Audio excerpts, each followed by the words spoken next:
Diane Abbott was doing the rounds asking for repatriations. Yeah, I've seen it, and you can't take anyone serious who wakes up and puts an odd pair of shoes on to go to work. That's what she done. You can't take her serious. She just gets a fuck. She's a full sickie. She must be. No, she had odd shoes on a tube going to work. Yeah, but that might be just the style. That might be the thing. But no, she's asking for repatriations for the empire and the children of empire, and you're going, what are you going to pay us then for the education that you've all got, and what are you going to pay us for the standard of living increase that you've all got? Because anyone who came over from the Windrush has come off a fucking island somewhere where it's had a lot less sanitation, a lot less fucking life enjoyments and job opportunities and security is what you've got here. And, you know, it's a massive upgrade. That's the reason you'd have come to live here. Obviously, we needed to replace, you know, the men that had been killed in the First and Second World War. So there was going to be a shortage in terms of replacing the populace. That's been pulled in from the Commonwealth, from the Empire. Yeah. And those people have been given a phenomenal start in life compared to what they would have had they stayed in the countries that they're from. Now, for their ancestors and their great-granddaughters and great-grandsons to come and ask for money for it, it's like, you fuck off, you cheeky bastards. Yeah. Like, fuck off. Like, honestly, Lenny Henry, I'm just like, do you know what? The Chagos Island, I don't know whether you've seen this, we've Starmer, the Tit, another thing he's give away, the Chagos Islands, which is going to cost us money to give away. And strategically, I don't even know whether our military want to give it away. But anyway, he's giving it away. So 600 people are coming back. It's like, people are leaving the Chagos Islands now to come back and live in the UK before the loophole closes. Well, I think Diane Abbott and Lenny Henry and anybody, Sadiq Khan, who fucking is against our country, who is asking for stupid shit like repatriations or accusing people of Islamophobia or anti-Semitism, you're going to just move to the Chagos Islands. You're just fucking getting fucked right off. Like, we just have to have a zero tolerance, like, policy with them now. Any bollocks areas and you're gone. Now, I'm hoping the party that come in is that's what they offer. They say, listen, we are having no bollocks. Any fucking bakes here are gone.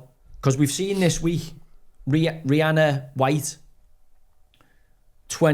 how old was she? Rihanna White, 29-year-old from Walsall, stabbed 23 times, 11 times in the neck to death by Dennis Magic, who's 19-year-old asylum seeker who's come here illegally and is now facing a murder charge and is being paid for, his solicitor and his translator, by legal aid, which is the taxpayer.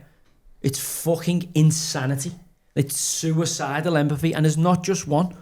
No. We also had a situation, and they gaslight you again, and they said crewmen rape woman in Brighton. And then you go, Abdullah Ahami, Karim Al-Dansarat from Egypt, and Abraham Al-Ishate from Egypt. And the other lad, Abdullah Ahmadi, is from Iran.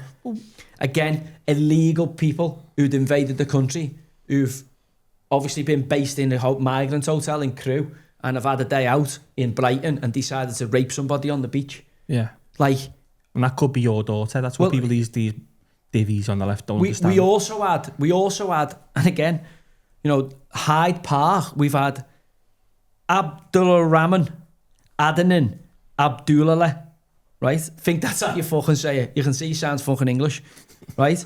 Who's from Egypt, who was sentenced in Egypt for being part of the Egyptian Muslim Brotherhood, a bomb maker for the Egyptian Muslim Brotherhood, sentenced in Egypt, came here and has been given stay in the Hilton Hotel, all right? He's then gone out into Hyde Park and raped a girl in Hyde Park. So this is state funded. The state is funding our women and children being raped by illegal invaders.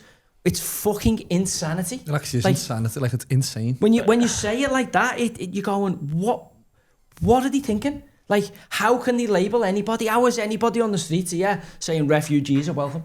Like, seriously? Like, we've got the resources of the country are breaking down. Don't know whether you've seen the guy from GB News goes into the hospital and there's 40 people from a migrant hotel on the thing to come in and get hospital, to get dentists, to get... Yeah. And, like, it's just like... It's just a joke. Like, you can't get it. Like, the people of the country who've paid into the system cannot get looked after by the system they've paid into, and yet people who are turning up here illegally are being rewarded for it. So what kind of deterrent is that? Like, you've got people who are all over the world going, oh my God, before this fucking gravy train stops, we best break into this country. Yeah, that's exactly what they're doing. And they're just fucking coming here and coming here and coming here. Now, why are Egyptians here though? Can I ask, and why are Egyptians here? Because there's an Islamic fucking regime in Egypt, and they've had in Egypt. No, there's no. They can't feel threatened in their own country. There was like a civil war in Egypt not long ago with the part of the what was it called? The Muslim revolution. Brotherhood. No, it was the something revolution. The thing of the Arab Revolution. By Dan. No, you had the Libya Arab go. Spring. Arab Spring. You had Libya go. You had a war, in civil war in Egypt. Yeah, well, Syria, it's all kicked off. It's again completely caused by the war hawks. We're saying Syria, Iraq. There's people saying it's done by design. Yeah, absolutely. I don't think we can argue against that, because you follow the money. I can't get this thing on. Absolutely. So this is the thing about it. I'm going to go through this. This is in the UK, and I know we're on the footy chat here. Anthony Duggan saying there was no war in Egypt. The takeover was over 10 years ago. I thought it was a long time ago, because I remember there being a civil unrest, is what I'm saying to you. When I was there, and it was sort of going on, that was over 10 years ago. So this was a mad stat to see in this week. The number of recorded rape offences in England and Wales from 2002 to 2024-25. In 2002, it was like 6,000 a year. Yeah. All right. In 2013, it ends up at 20,000. Yeah. 2016-17, it doubles to 40,000. 2018-19, it adds another 20,000 to 60,000. And last year it was 71,600. What's the trend? What's changed? What's the trend gone there? What's changed? I think we all know that. And then this is another thing. So that's obviously the area 8 charges, and the MI5 put some stats out about terrorism, saying 1 in 5 of all terrorism arrests last year were people aged 17 or under. Fucking hell! All right. So that's they also said there was a 35% increase on arresting people for terror charges. Yet our government incentivise military-aged men who hate the West to come and live in a hotel in the UK before gifting them fucking properties. We are actively encouraging, with our policies towards illegal immigration and what we do, military-aged people to come here. So we've got a rise in terrorism, we've got a rise in rapes, and we're just going, yeah, keep coming. Yeah, no problem.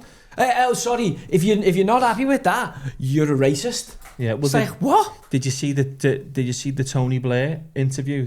Where wasn't it an interview or was it a chat? Someone recorded them anyway, and Tony Blair's basically said we have to stop thinking of Britain as a nation for the British, and we have to think of it as a global nation going forward. So he seems to be pulling a load of strings everywhere, this Blair. Like, I don't think he's ever given up power. I really don't. You know, when you see the amount of times his name's bandied about, certainly went to do with this Middle East peace movement, in terms of, you know, he's going to run Gaza or whatever the nonsense they were putting out. But also, he's there in the background. He was there in COVID. He's there with the fucking digital ID. He's just there. And when we look at it, him and Alistair Campbell have got a fucking lot to answer for.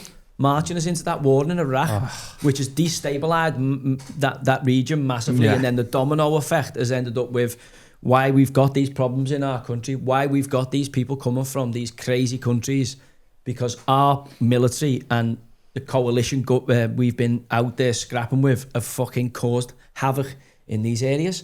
Now, unfortunately, we've got to have a hard line policy towards it. Nothing to do with us. We are a small island, right? Britain is a small island, the United Kingdom, and obviously you've got another island in Ireland on the water. And between the two, with the fucking people, they produce incredibly fucking strong people who are fucking nuts and have taken over large parts of the world. Now, at the minute, we're really tolerant, but you can feel this bubbling away under the surface. And this Aston Villa game, we are one mad moment away, I think, from a day of reckoning. A big kick-off. You can just smell it. Every city. I'm looking in Southampton the other day. There's people and there's a counter-protest everywhere. Every city, it seems to be, there's a protest or a counter-protest or a hotel that someone's not happy with or a Palestine march. So it just feels like the whole country's just like a volcano waiting to explode. And the more and more we get into this with fucking Starmer and the gaslight you and just bullshit you, then the more and more the heat's getting turned up. Do you think, I know Tony Blair was the first one to come up, talk about digital IDs, etc. And obviously his son's got loads of skin in the game with getting the contract. Well, that's him, isn't it? It won't be his son, it'll be him. But as I'm saying, no, do you think Hunter Blair... Biden, innit? Do you think Blair's just like the puppeteer for Starmer? Yeah, he's I given think he could be, you know. given up loads of stuff while he's been in government. He's done loads of stuff in government to keep himself in power when he's been Prime Minister. Because don't forget, he had such a majority with this new Labour in the field, and he'll have cemented power. Don't forget, his wife was a prominent lawyer. They'll have set them, the kid there's been set up, to be in position to take advantage of, whatever opportunities Blair's seen when he's been in power. And, at the end of the day, they took us into an Iraq war. Like fucking yeah. Think of the damage that did to the country. Not only to all the people who fought in it. Not just to our country, to... Well, the region, yeah. What did they say? 1 million Iraqi civilians? So at some point, they've got to lie their heads on the pillar at night. At some point, they're going to go and meet the big fella upstairs. And there could be a day of reckoning for you there, boys. You might get away with it here. But telling you, repent. Start changing your ways and looking after people in the country. You can just smell it coming. I think you're right.